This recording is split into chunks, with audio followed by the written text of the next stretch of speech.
আসসালামু আলাইকুম বন্ধুরা, সবাই কেমন আছেন? আশা করছি ভালো আছেন। আপনাদের দয়ায় আলহামদুলিল্লাহ আমি অনেক ভালো আছি। তো আপনাদের অনেক অপেক্ষার প্রহর শেষ করে ফাইনালি আমার বিয়ের ভিডিও পার্ট 3 নিয়ে চলে আসলাম। আপনারা অনেকেই দেখতে চাচ্ছিলেন, বারবার কমেন্ট করছিলেন এবং লাইভে এসে আমাকে জিজ্ঞাসা করছিলেন যে আমি বিয়ের ভিডিও পার্ট 3 কবে নিয়ে আসব। তো যাই হোক, ভিডিওটা আনতে আমার অনেকটাই লেট হয়ে গেল। আসলে বাপের বাড়িতে ছিলাম আর অন্যান্য ভিডিওগুলো আপলোড করছিলাম, সেজন্য ভিডিওটা দিতে আমার একটু লেটই হয়ে গেল। তো যাই হোক, প্রথমে দেখলেন এটা কিন্তু হচ্ছে আমার ক্ষীরের দিন একদম রাতের ভিডিও। আর আমার ছোট আম্মু আমাকে কোলে করে নিয়ে এসে বসাইলো, আর ওই তো দেখলেন আড়াই পাক ঘোরালো। এটা বিয়ের একটা নিয়ম বলতে পারেন। গ্রামের বিয়েতে কিন্তু নিয়মের শেষ নেই, কারণ পুরনো মানুষগুলো থাকে, পুরনো মা চাচিরা যারা থাকেন তারা কিন্তু সবসময় নিয়ম পালন করতে ব্যস্ত থাকেন। তো ক্ষীরের দিন প্রথম নিয়ম হচ্ছে যে ক্ষীর খেতে বসে প্রথমে বাবা মা ক্ষীর খাওয়ায়। তো ফাইনালি আমার বাবা কিন্তু আমাকে প্রথমে ক্ষীর খাইয়ে দিয়েছে, আর তারপরে তো আমার মা আমাকে ক্ষীর খাওয়াচ্ছে। আমার মা কিন্তু দেখেন, মুখ চোখ দেখে কি বুঝছেন জানি না, আমার মা সকাল থেকে শুধু কান্নাই করছিল।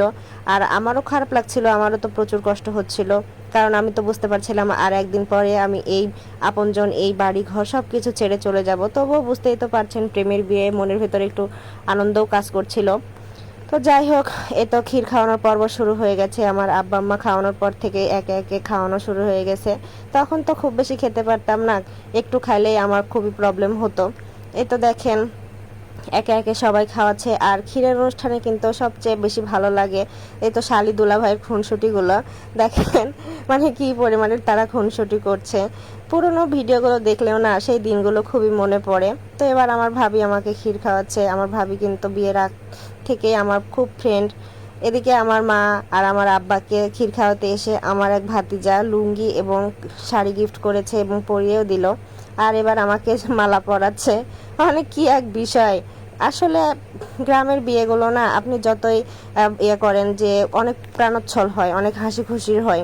এদিকে তো আমার আরেকটা দোলাভাই ক্ষীর খাওয়াচ্ছিল। আর ক্ষীরের অনুষ্ঠানে কিন্তু মুখ ধরা একটা নিয়ম, মানে নিয়মের তো শেষ নেই। ওই তো প্রথমে বললাম যে শালিরা থাকলে আর ছোট শালা শালি থাকলে দোলাভাইদের কাছ থেকে শুধু আবদার আর আবদার।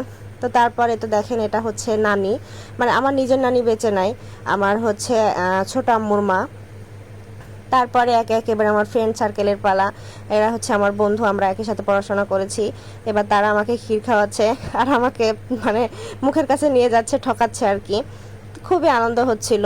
যাই হোক, আমার মুখ দেখে আপনারা বুঝতেই পারছেন আমার বিয়েতে আমার ফিলিংসটা ঠিক কেমন ছিল।